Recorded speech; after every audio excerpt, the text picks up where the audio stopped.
It is the late 1100s, and the landscape of northern Asia looks much like it does today, just with a lot less infrastructure. And even more importantly, there are a whole bunch of different Mongol tribes running around and fighting with each other all the time. But this would soon change when a certain Mongol chieftain named Temujin rallied the various Mongol tribes under his banner, defeated his enemies, and established the largest contiguous land-based empire in history.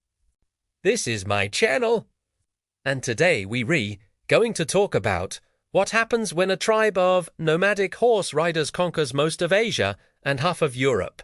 So let's jump in. So before Genghis Khan, the Mongols were basically just another group of tribal warriors in northern Asia, but after him, well, they'd rule half the freaking world.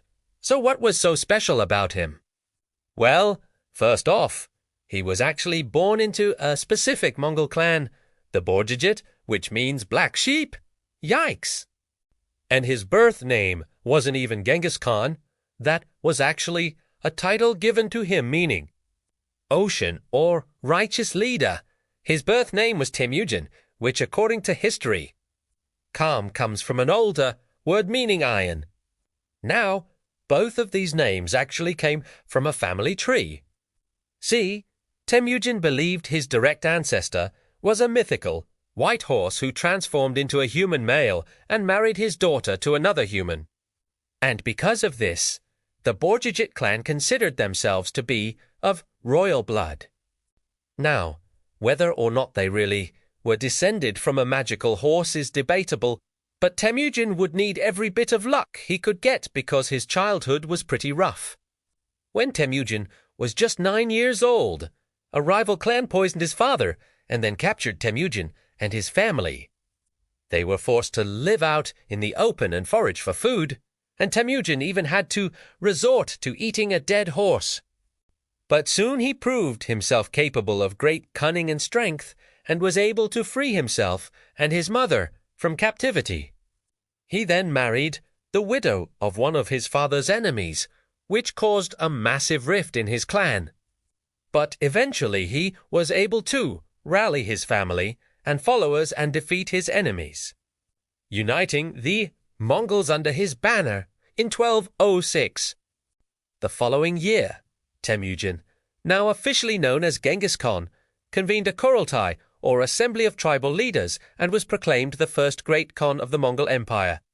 Under his leadership, the Mongols rapidly conquered their neighbors, including the Kara, Kitai, a Turkish state founded by previous Mongol enemies. But Genghis Khan's true desire was to conquer the rest of Asia. In 1218, he turned west and began to attack the Khwarezmid Empire.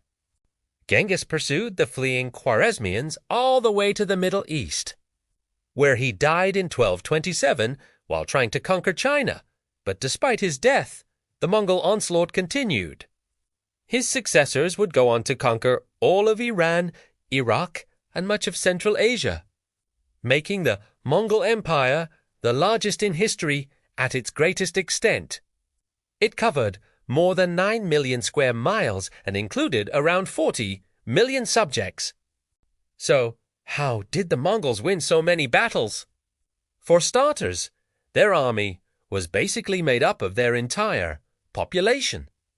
Everyone from teenagers to grandfathers would be called to arms when needed, but their greatest advantage was their mobility.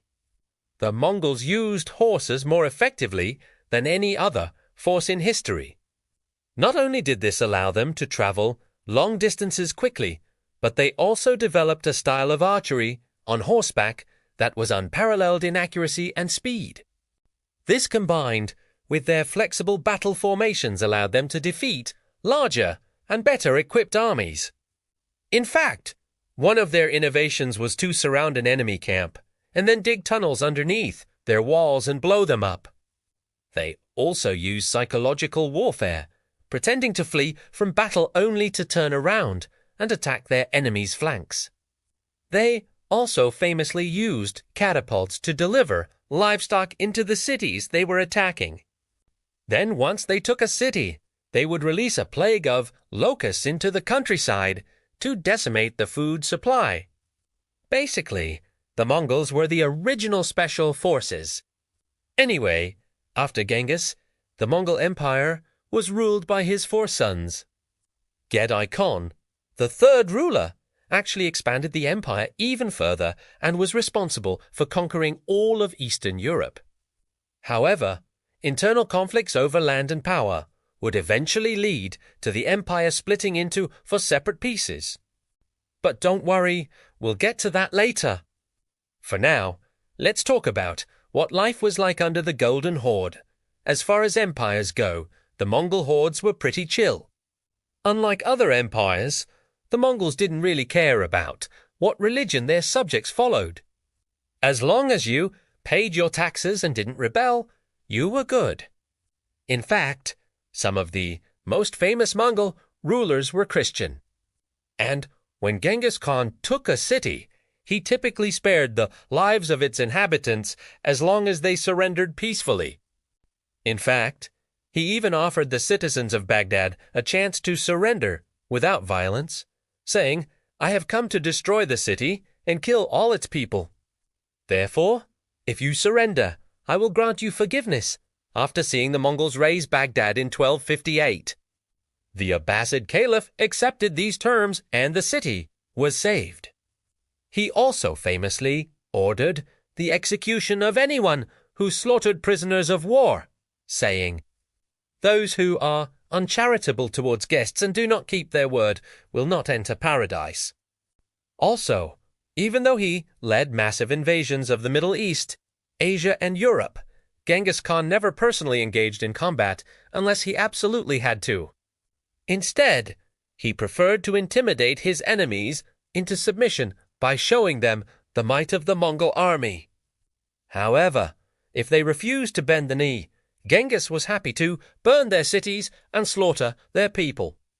As for the women, they enjoyed more freedom than those in most contemporary societies, but could still only become the wife of a Mongol man if she agreed to a formal marriage contract. Besides offering religious tolerance, Genghis Khan also encouraged the exchange of technology and ideas between conquered peoples. In fact, he even set up postal stations along major trade routes to facilitate communication throughout his empire. There were even diplomatic missions sent between the court of Genghis Khan and European kings. And Marco Polo, the famous Venetian merchant, would later serve as an advisor to the court of Genghis' grandson, Mangi Khan. In fact, during the Pax Mongolica, or Mongol peace that followed Genghis' conquests, merchants and missionaries from all over the known world could safely traverse the empire. This cultural exchange would have a huge impact on medieval Europe. Not only did they receive new goods such as spices, textiles, and precious metals, but they also gained access to new ideas and technologies.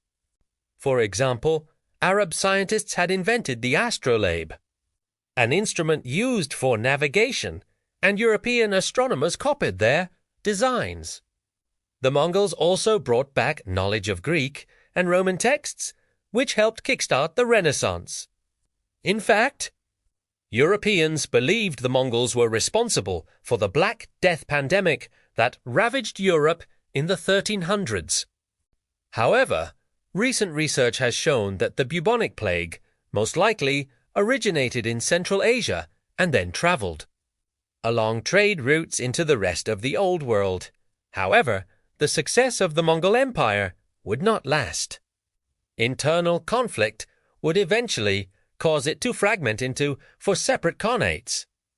By the mid-1300s, the once mighty Mongol horde would be no more.